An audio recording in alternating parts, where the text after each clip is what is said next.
based on Lifetime's intimate portrait. In the 1960s, Raquel Welch exploded onto the silver screen wearing mankind's first fur bikini. They gave me this little tiny costume, and I just thought, oh my God, you know, this is like, there's no way I can turn that something isn't, you know, kind of showing. Still, one of the most amazing photographs of anyone in a bikini I've ever seen, ever. I see it and I go, wow. Playing a kittenish cave girl made Raquel an international sex symbol. She was sexy. She had this natural, sexy quality about her, and she used that. But along with the sex symbol image came the lifelong struggle to prove she was more than just a pretty face. I was never deceived that Raquel didn't have a brain. She had a brain as good as her figure. Standing up to the studios nearly undid her 17-year career. By taking on MGM, you know, it made me persona non grata in the power circles of the movie business. But Raquel managed to avoid the tragic fate of so many of Hollywood's screen goddesses. Raquel basically believes that people destroy themselves, and she has the ability to look at that and stay away from it. Today, she has created a life as rich and enduring as her legendary beauty. I feel like finally, it's all happening. For me personally. Please join us for a revealing look at the woman behind the sex symbol. This is an intimate portrait of Raquel Welch.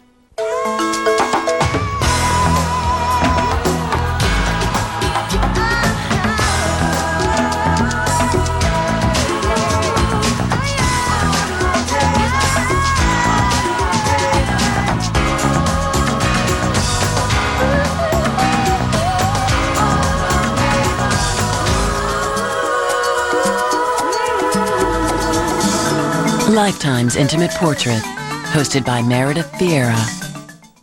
In 1966, a poster of her in a fur bikini hung in almost every teenage boy's room. Raquel Welch was a pin-up phenomenon, but she was no airhead, and she used her success to call attention to her other attributes. It wasn't always easy for Raquel to be taken seriously, but she went on to become a serious actress, as well as best-selling author. See how this woman triumphed over typecasting. Raquel Welch. In 1966, 26-year-old Raquel Welch ignited the world's fantasies with an image of female power as explosive as the 1960s themselves. It captured the spirit of the sexual revolution, and for the sheltered young girl from La Jolla, living up to it and then living it down would be a lifelong challenge. I just was completely thrown. I had this idea that I was going to be this serious dramatic actress, and that just was not in the cards. She really wanted to change that, but I don't think everybody's quite ready for that. Raquel forged a movie career spanning 17 years and more than 35 films, until a legal battle with one of the most powerful studios in Hollywood threatened to end it all. It really kind of put an end to my film career. But it would also bring out the passion and fortitude that ran in her blood. Jo Raquel Tejada was born in Chicago on September 5, 1940.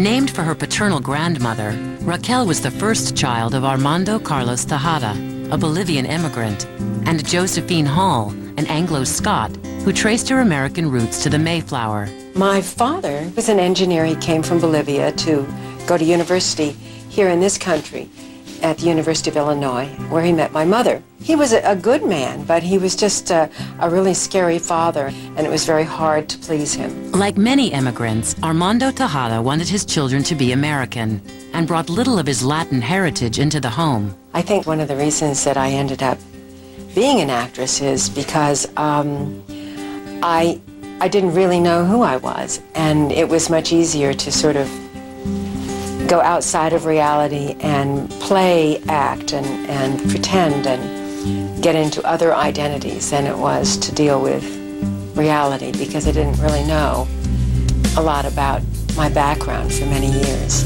When Raquel was 2, the Tejadas moved to a beachside community in San Diego, California.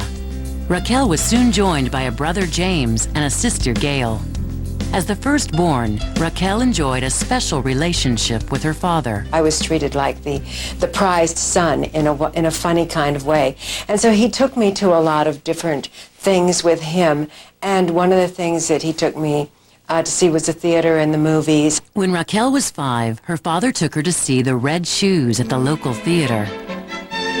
I just fell in love with this sort of drama of Maura Shearer and her red shoes that made her dance until she couldn't dance any longer and collapsed. And so I started studying ballet when I was very young, and putting plays on in the garage. I just knew that I wanted to be an actress. I wanted to sing. I wanted to dance. I wanted to dress up in wonderful costumes and entertain, and it became the whole reason I had to live. Raquel's dream of being an actress was born, and her blossoming beauty gave it expression. I was lucky because I did end up having this very pretty figure, and then the fact that I was going every day to my ballet class meant that I had this nice body and this nice posture. Raquel's mother encouraged her daughter's love of the arts, but when it came to developing the will to succeed, Raquel would have to rely on herself. My mother was the antithesis of my father. My father was a kind of tyrant, and my mother was his angel. And I used to think that she should stand up for herself more. I used to think that as a woman, she was getting the short end of the stick, that she was being bossed around, that she was being emotionally abused. And I think it very much formed the way I thought of my life. I felt as though I am not going to get caught in a situation where I have to give up my life and my dreams for some guy. Serious about becoming an actress, Raquel looked for ways to pursue her dream. Then a high school class assignment offered a novel opportunity, the Miss Photogenic Beauty Contest. When I was 15, all the girls in the home economics class were told by the teacher that we had to be in this contest. So there I was, and because of my 10 years of classical ballet, I think I was the only girl who could walk in high heels, and so I won. Raquel's unique beauty made her a standout at a time when Latinas rarely appeared in the mainstream. I remember watching her come by on the float, you know, waving, and she was stunningly beautiful. And we were all very proud of her, all the Latinos in San Diego, because here was this most beautiful woman in all of San Diego, and she was Latina. Raquel went on to win the titles of Miss La Jolla, Miss San Diego, and Maid of California in the Miss California pageant. I knew that a lot of the judges in these beauty contests were people from Hollywood, and that you might get a chance at a screen test. So it started to sort of turn my head in a way that I had not really anticipated. Always a straight-A student in high school, Raquel's artistic goals seemed within reach when she was awarded a theater arts scholarship to San Diego State College. But before she could begin her studies, love came along. I fell in love, and in the summer there of my senior year, I got married to Jim Welch. Though her parents opposed the match, Raquel thought her handsome high school sweetheart was the man of her dreams. It wasn't long before the illusion faded. It was two young kids who were in love, coming to grips with the day-to-day mundane difficulties of having a marriage. Though the relationship was never smooth, the couple stayed together. And Raquel dropped out of college to give birth to a son, Damon, in 1959. And a daughter, Tawny, came 2 years later. Still, Raquel did her best to keep her dream alive. I got a job as a weather girl on the San Diego morning show called Sun Up, so that was kind of a break for me. I mean, I thought, well, you know, you're reading the weather, that's not exactly Macbeth, but, you know, it's... I was just a kid anyway. Barely 20 years old, Raquel was already learning how tough it was to be a working mother when her growing public persona got Hollywood's attention. Somebody had seen me and asked if I wanted to come for a screen test, and Jim was just dead set against any of this. And I suddenly thought, wow, how to pick him, Rocky. Why don't you just pick the guy who doesn't want anything to do with everything that's been the whole core of your existence your whole life since you were 5 years old? So it was just one of those crazy mismatches. I mean, he's a great guy, but that marriage was just never going to make it. By 1963, Raquel had filed for divorce and was headed to Hollywood. But getting settled there would not be easy. Nobody wanted to rent to a young woman with 2 kids, and it made you feel so bad. You felt like, oh, it's really not okay to have kids, and it's really not okay to be a single mother. And to have to go and get somebody to take care of my children, to always have that gnawing at me, that sense of guilt and that feeling like you know, here I am, and I hope they're going to see me soon because I have to get back. It really puts you in this very vulnerable position. And I thought, boy, I really don't want to be hanging around here waiting for a break forever. I'm going to give it 3 years and really, really try. Undeniably beautiful, Raquel had no trouble attracting attention, especially from a former child actor named Patrick Curtis, whom she began dating. Though only a mailroom clerk at the time, Patrick shared Raquel's ambitions and offered to manage her career. He certainly was helpful to me in the beginning because I think any partner in somebody's life who's supportive and just gives you moral support or helps you, introduces you here and there is always important. He knew Hollywood to a certain extent, and she needed somebody to give her some railroad tracks to help her figure out where her bearings were. By 1964, Raquel had an agent and a small job as the billboard girl on the TV variety show Hollywood Palace. I was so happy. It was just a silly job of walking out on the stage in this like little scanty costume and going, next week, and holding up the card. It's like a real bimbo job. But I thought, that's okay because here I get to watch all these great masters. I get to watch Bing Crosby and Dean Martin and Groucho Marx. I got to figure out exactly how all this thing was done. How tall are you, Racquel? I'm 5'8" with heels. Oh. Well, how tall would you be with a nice fellow like me? And I got to be like a fixture around there. And next thing I knew, they were putting me in a Deb Star kind of a special that they did. The Deb Star TV special introduced home audiences to Hollywood's up-and-coming actresses. It was on the show that Raquel caught the attention of Saul David, a producer at 20th Century Fox.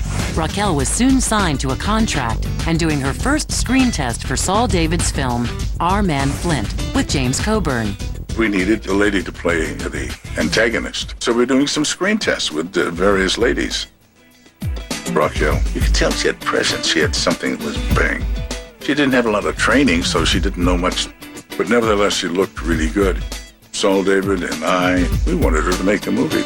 Though the director cast someone else, the studio picked up the option on her contract, promising her a chance at stardom. It did happen for me, like, kind of I dreamed that it would happen. I just thought, oh, gee, this is great. But I really wasn't sure whether it was going to go anyplace. Next on Intimate Portrait, Raquel's fantastic voyage to stardom. I think it was Dick Zanuck's sort of very sadistic sense of casting that he had when it came to me. He's even admitted it. And later, a devastating setback slams the door on Raquel's movie career. I think that was a difficult thing for her to deal with.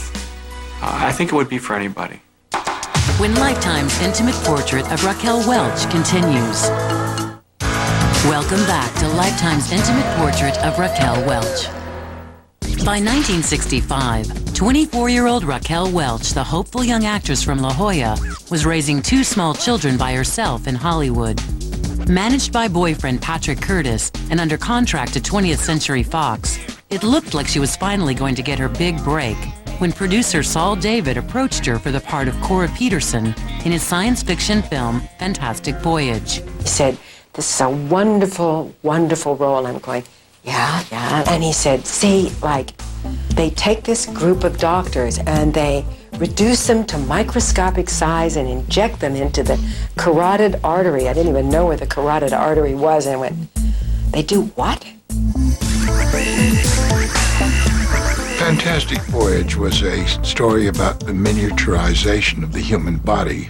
We were running through blood veins and capillaries and all that sort of thing. So it wasn't really a movie star vehicle. Whether or not I thought it was a big challenge for me as an actress or showcased my special or non-existent talents at the time was immaterial. The show was a huge hit, and that was all good for my career. The Oscar-nominated film did indeed get Raquel noticed, most importantly by 20th Century Fox production chief Richard Zanuck, who offered her another unusual role. Dick called me on the phone, Dick Zanuck, and he said to me that he'd like me to be in a movie called 1 Million Years BC. And basically for me, it was a dinosaur movie. And I thought, oh God, I gotta go from microscopic size, and now I'm going to be chased by dinosaurs. I mean, what's wrong with this picture?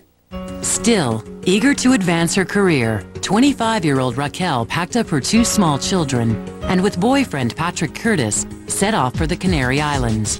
But when she got there, Raquel had more second thoughts. They came with my costume one day, and it was this itty-bitty little thing. It was just so small. And I just thought, oh my God, you know, this is like, there's no way I can turn that something isn't, you know, kind of showing. So it was like, really, it made you nervous. But I thought, well, you know, fine. I'm going off to the Canary Islands. Nobody will ever hear about this. But by the time she returned to London from the shoot, the whole world had already heard. I hit Heathrow Airport, and somehow one of those many pictures that was shot of me in this doe-skin bikini had hit somehow. And here were all these hundreds of photographers at the airport. And overnight, from nowhere, I was suddenly this sex symbol type of thing. And I thought, whoa, you know, how do I do that, you know? Overnight, Raquel Welch went from just another ingenue to an international sex symbol. Every boy had that poster of her hanging in their bedroom or in their dorm room at college, you know. It was one of the images that defined beauty and sexuality in the 60s without question. Still, one of the most amazing photographs of anyone in a bikini I've ever seen. I loved her. I fell in love with her. I thought she was the sexiest thing that had come along in a long time. She became the ideal woman, the ideal individual woman. See her as Loana the Fair One, who deserted her tribe and risked her life to follow Tiamat of the Rock People. They had great fantasies about her. And that's what the whole point of it was. I mean, that's mainly the point, you know, the motion pictures create fantasies in people's minds. For Raquel, living up to the fantasy would not be easy. I was excited. I don't mean to say I wasn't. I was 2 things at once, but somehow the sort of sheer terror of it was almost more painful than being happy about it. You know, I was just scared all the time. I'm trying to be a serious actress, but I'm no sex symbol. And yet at the same time, there's this other part of me that just wanted to live up to that image. I should have just relaxed and enjoyed it. It was a great time in lots of ways. For better or worse, Raquel's career moved into high gear, and she wanted to make the most of it. I can't remember any time that during those early days that she didn't have great joy and detailed wanting to put on her makeup and wanting to go and work, constantly being early and just ready. Her small family now based in London. Over the next 2 years, Raquel divided her time between Europe and the U.S., appearing in several films including Fathom, Bedazzled, Lady in Cement, and Bandolero. I worked. I never had a day off. I worked 6 days a week for about 18 months. I did 6 movies, I think, back to back. I was so tired I didn't know who I was or what I was. And then on the weekends, like Sundays, they would have a photo session, forever the photo session. Even when she wasn't working, her every move was chronicled by the press. It was sort of dizzying, you know? I mean, it was kind of great to walk by a newsstand and just see so many covers of me at one time. It was a good feeling. And then I would think, gee, it would be so nice if I just had a good role. If I had something I could really sink my teeth into. Better roles would have to wait when Raquel married her boyfriend and manager of 4 years, Patrick Curtis. Shortly after the 1967 Valentine's Day wedding, Patrick and Raquel decided to trade the hectic pace of Europe for the relative tranquility of Hollywood. That same year, Raquel got a call from Bob Hope, inviting her to join his Christmas-time USO tour of Vietnam. The Christmas Eve, we were in Da Nang, and we came out on the stage, and for a minute you couldn't even see the people because the fog was so dense. And then all of a sudden, the wind changed a little bit, and this mist started to rise up, and you realized that there was like 40,000 guys there, and this roar would go up, and you would just be blasted back. It was something. It was something. It was real emotional. They really needed to have somebody care. Even though she wasn't with me at those Christmases, there was some great benefit going on for our country and for our way of life. While the war raged on in Asia, back home 1968 was the height of the sexual revolution, and Raquel was learning that even a tiny fur bikini was now too modest for an industry that always wanted more. We should have killed him. When she teamed with Burt Reynolds and Jim Brown in 100 Rifles, the film's producers insisted that she appear nude. It was a demand Raquel would be forced to fight again and again. In the past, if you were a sex symbol, you might be wearing something sexy and kind of acting kind of seductive or whatever. But now, they were always writing in these nude scenes. And I always thought that that was a big imposition. She has a morality about herself, I think, and about life as well. She had this natural, sexy quality about her, and she used that. She used it in a good way. She didn't use it in a raunchy way. Here I am, I have a family and a couple of kids. What kind of legacy is that to leave behind? To settle the issue in 100 Rifles, Raquel wore a shirt that would allow the audience's imagination to do the rest. Mystery is the great, great tantalizer. Not what you see, but what you can't see.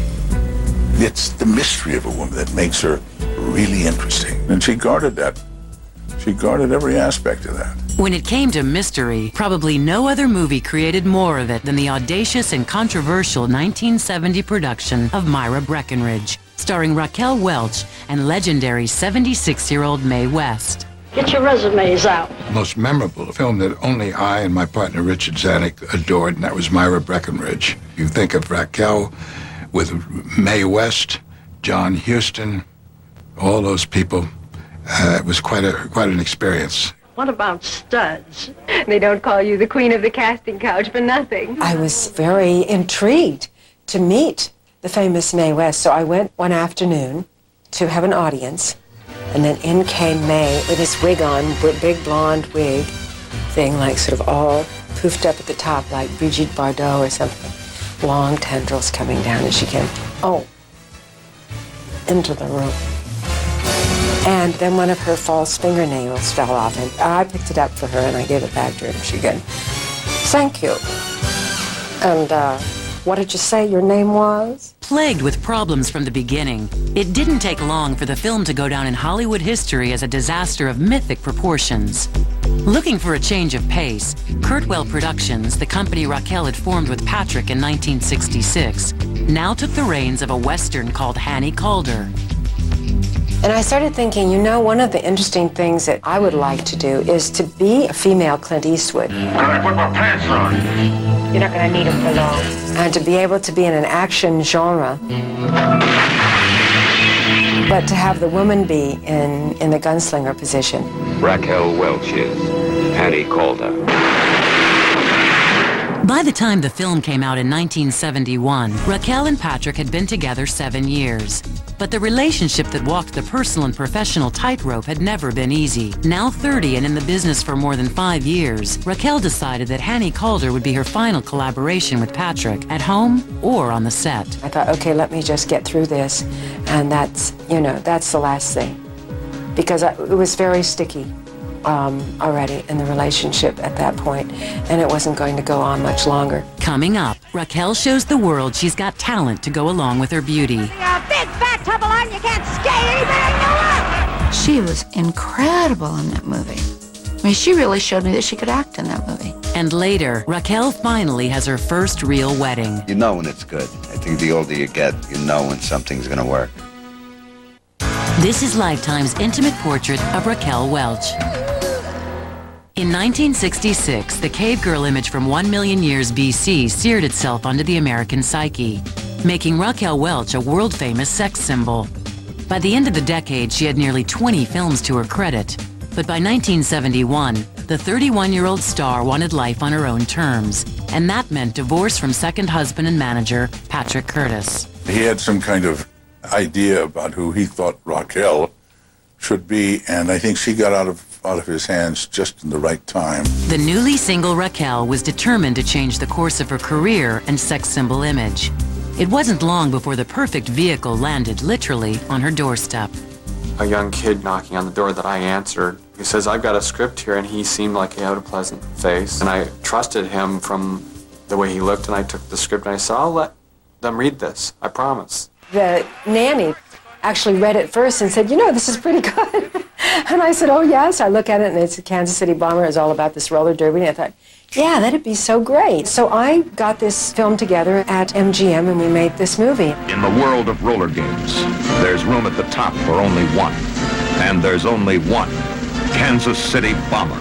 Written by UCLA film student Barry Sandler, the character of roller derby skater K.C. Carr had the combination of physicality and substance that Raquel had been looking for. That was a turning point because my mom was becoming more athletic in the way that she wanted to present herself. And it would be the first time that I played a mother, too, so I thought that would be nice. Lo and behold, it turned out that who should they cast for my daughter but was this really cute little blonde girl by the name of Jodie Foster. The demanding role required months of preparation. Never one to back away from a challenge, Raquel plunged into the daily 5-hour workouts, barely stopping to recover from a broken wrist. And at the end of it all, she had a hit on her hands. When I saw it, I coveted the part. I thought, oh, what a great part. Great part. She was awesome in it. And tough. Learn how to skate like that and get rough and physical and then act on top of it. Not easy. And it turned out to probably be the first really legitimately good reviews I got as an actress, which I was thrilled about. And we also made the cover of Life magazine. It was like, okay, Raquel Welch is finally going to get her act together and move on from the sort of bikini girl beginning. So that was an important thing for me. Ready to expand the range of her work, Raquel next signed on to do a murder mystery in the south of France called The Last of Sheila. It didn't take long for her to earn the respect of her fellow cast members. Squeeze in closer, you'll be out of the picture.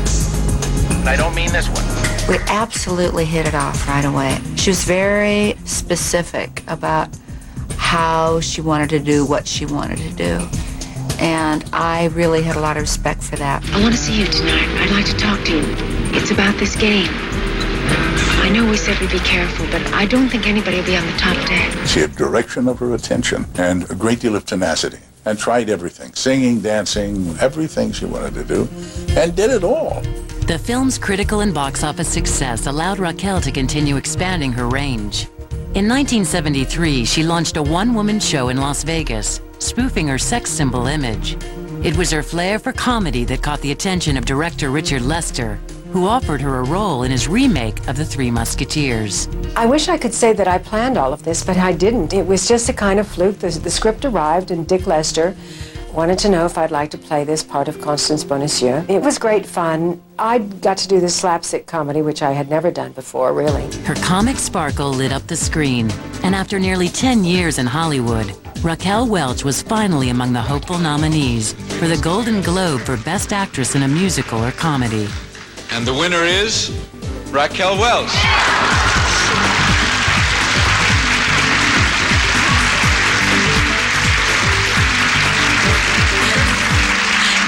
Congratulations. Thank you. Oh, my goodness. There are a lot of people, for really good reasons, who kind of don't like to take awards because, well, that's for them. But I've been waiting for this one since 1 million years BC. I was very happy, just not so much because I thought that I had become a serious actress, but just simply because I felt like I had found a niche for myself that was working. This was a kind of persona that would work for me. Raquel followed her success in The Three Musketeers with acclaimed performances in The Wild Party and Mother Jugs and Speed, before returning to Europe in 1977 to take on another challenge, a role in French. I had been studying French on the side, and suddenly this movie came along to work with Jean-Paul Belmondo.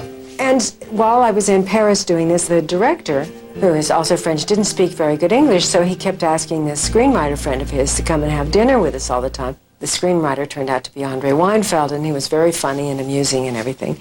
And in the end, you know, that turned out to be my third husband. Now approaching 40 and her kids off to college, Raquel was ready to move away from her sex symbol image for good. She started out by developing and co-producing a project that tackled serious cultural issues called The Legend of Walk's Far Woman. It was the story of this American Indian woman who had survived the Battle of Little Bighorn and lived through to old age, to the time of the 50s when they had television. So it was kind of a poignant tale of this survival of this woman through all of these terrible ordeals where her husband was killed and her baby was killed. It was a wonderful role, and I thought it had a lot of significance. So I was very proud of Walks of Our Women. Coming up next, Raquel takes on Hollywood with disastrous results. She did what she thought she had to do. And later, Broadway gives her an unexpected second chance. So the curtain goes up, and I haven't even got my mouth open, and suddenly all these people just stood up. When Lifetime's Intimate Portrait continues. You're watching Lifetime's Intimate Portrait of Raquel Welch. From the triumph of Kansas City Bomber and the Golden Globe for Best Actress in The Three Musketeers to her new relationship with Andre Weinfeld, the 70s had been a decade of achievement and happiness for Raquel Welch. But in 1980, Raquel found herself embroiled in a battle with MGM that would challenge her more deeply than anything had before. At 40 years old, I was invited into the cast of Cannery Row, which is a John Steinbeck classic. So when I went to work over there in this movie, at one point, very sort of mysteriously and without any warning, I was removed from the film almost overnight on a Sunday without any explanation. Devastated by the news, Raquel tried to uncover what was behind her dismissal.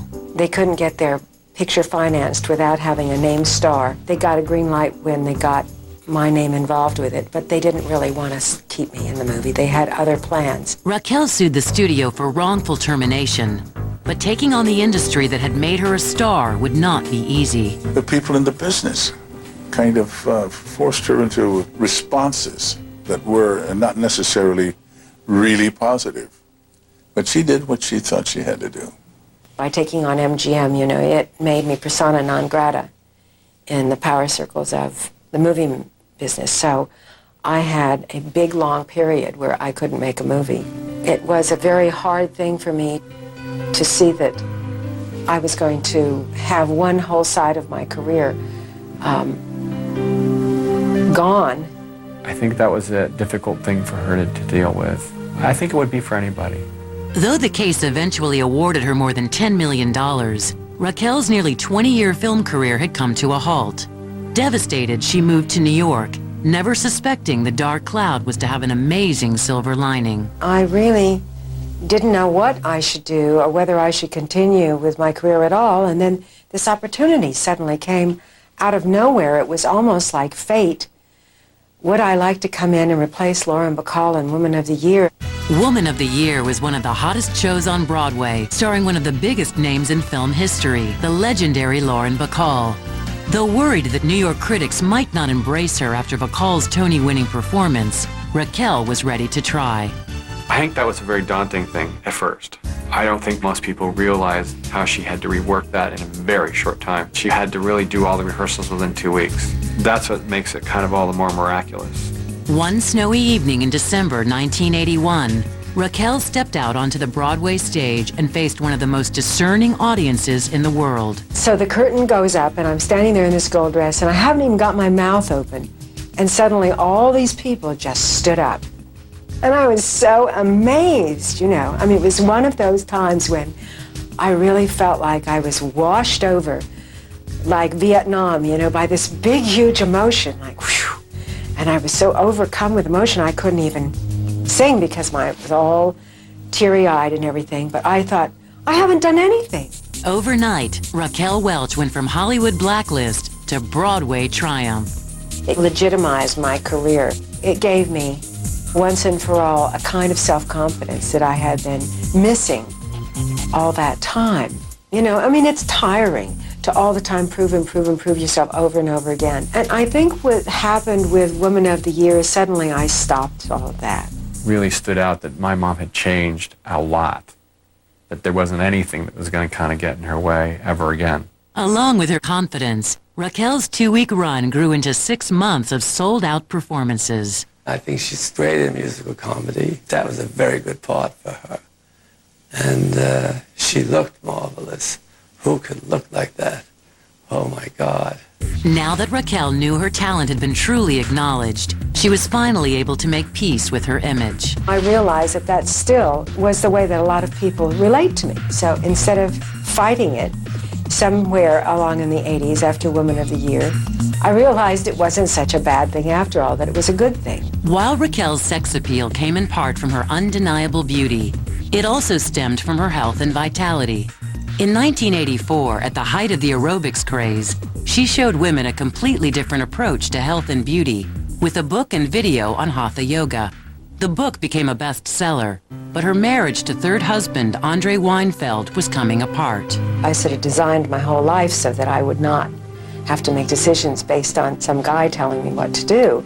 But by the same token, I can't be all the time trying to wear the pants. It just doesn't work. I've made those mistakes in my relationships because I really didn't understand that. By 1987, the couple had decided to go their separate ways. Raquel headed back to Hollywood and to acting, this time in television. When I came back to Hollywood, I kind of wanted to come back to face the dragon because I felt like I didn't really have a film career left to me. So I decided, well, let me work in television.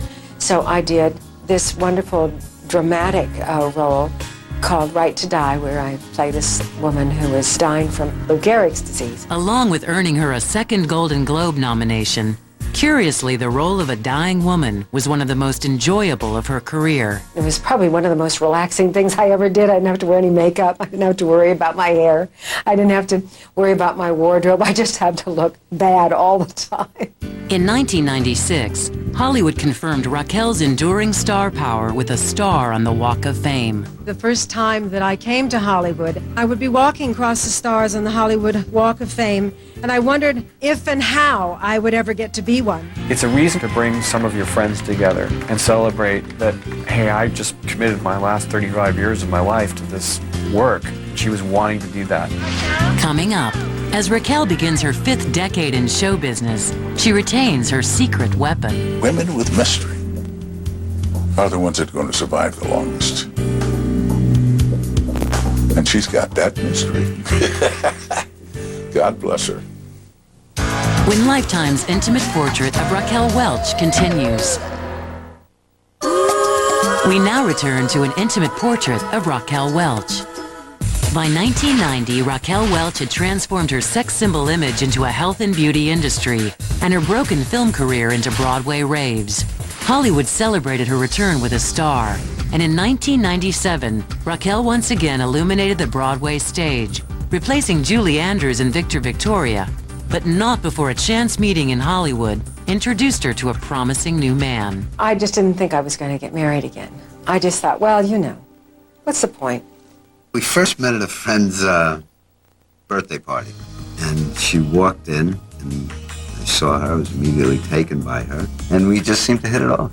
6 months later, Raquel returned to Los Angeles and moved into a new house, a house she intended to live in by herself. And this was like a real interesting thing. I walked into this house, and then, like, suddenly these flowers arrived, and they were from Richie. He said, welcome back to LA, you know, maybe this time. At 44, restaurateur and New York native Richie Palmer was 14 years younger than Raquel. But as the friendship grew, Raquel discovered there was something much deeper connecting them. He's just charming, he's handsome, he's all of those things. But underneath all of that, he's a very, very decent guy. When I saw them together, I went, oh, bingo, bingo, this is good. It's more than just a man looking at a woman who's been a legend and a woman who's had all that fame and fortune. He adores her. They had feelings right away. She was terrific and a lot of fun, and she's very bright, and there's a lot to talk about. It wasn't long before one magical night brought the dating to an end. We were out that night again, and we took a ride up to Moho, and then we sat and talked. He had some Burt Bacharach tape playing, and we started singing together. We were just singing all these old songs, and don't you know, as soon as, you know, we got into a clinch, then, like, the cops were there with their lights shining on us, and it went, ah! You know, I can't believe it. Busted. I think it clicked for her as much as it did for me. This was it. And it was going to be something there, and it was, you know, going to last and be good. On July 17, 1999, Damon Welch escorted his mother down the aisle in the first real wedding she'd ever had. Raquel planned the wedding. I think she wanted for the first time a real wedding and a real ceremony with her family there, my family there, and our friends that we care about. I'll never forget a moment at their wedding when, during the ceremony, they all held hands. It was really touching. It was a great day. It was a lot of fun. I had my little boy there, and Raquel's children were there, and all our friends and family. And it was just a real special day for us. It's just perfect. It's just one of those things that clicked, so wish us well, because we think it's forever. In her new relationship, Raquel found a happiness she'd never expected. But the wonderful surprises were not over. In 2000, she was cast in the role of Aunt Dora on the groundbreaking TV series American Family. The experience opened a window on her Latin heritage that she thought was closed forever. It's about a Mexican-American family that lives in East LA. And it's just about what it says, an American family. This character of Aunt Dora is loosely based on a member of my family who, you know, always dreamed about being a movie star and never really quite made it, but was very, very beautiful. And so I thought, well, gosh, you know, I'm going to ask Raquel Welch to do this particular part. I mean, she's Latina. Have you gotten married? Raquel relishes the role that's allowed her to explore a whole new side of herself. One that her Bolivian-born father knew, but never shared. He was very hesitant about talking about the Latin side of our background, and it made me feel kind of ill at ease about it. So, in a funny kind of way, Gregory Nava opened the gates to a new chapter, which is all about sort of going back to the beginnings and rediscovering, you know, this Latin side of my nature. After seeing her in American Family, producer Samuel Goldwyn Jr. cast Raquel in his comedy Tortilla Soup, marking her return to feature films. As Hortensia, a divorcee on the prowl for Hector Elizondo's Martine, Raquel Welch makes an unforgettable first impression. You might want to try a little Preparation H around the eyes. Gets rid of those nasty little lines. She's the bane of everybody's existence in the picture. It's very important to the payoff of this picture that the audience say, oh my God, just anybody but her, because they like him so much. And she does it. She does it wonderfully. As Raquel's life in the public eye enters its 5th decade, she continues to share her secrets for lasting health and beauty in new and varied ways. I have a collection of wigs. I have a new skincare line that's coming out. I have a new vitamin supplements coming out next year that are specially designed for women. So I've kind of branched out. In her 35-year career, Raquel Welch has played every role from young mother to reluctant sex symbol, from Hollywood outcast to Broadway star, and she's not done yet. In 2001, Raquel delighted a whole new generation when she appeared opposite Reese Witherspoon in Legally Blonde. If you ask me what I think her greatest abilities are, I think the ability to keep reinventing herself and survival. She has succeeded in projecting an image of an incredibly beautiful, very sensual, and yet a woman who's very strong, who's not a victim. It's that mystery, see? Women with mystery are the ones that are going to survive the longest. And she's got that mystery. God bless her. When A Million Years BC came out, she was the biggest thing, I guess, in the world. But, you know, once you get to know her, she's just a loving wife, a loving mother, friend. There's a softness there, and that's a side that people don't know. Today, the woman behind the myth continues to prove that her beauty is more than skin deep. The really important stuff is working from the inside out, because then no matter what so-called age we are, that's going to shine through. That's what shines through in Raquel. It's very satisfying now to sort of be more comfortable in my own skin, because real life is important. It's something that I sort of ran away from since the time I was a kid, and now I'm having a good real life. Raquel remains an icon of beauty worldwide, and she still sizzles. She has conquered the professional obstacles that plagued her early career and put her personal demons to rest. Raquel Welch is still showing the world that a woman with brains can be very sexy. For Lifetime's Intimate Portrait, I'm Meredith Vieira.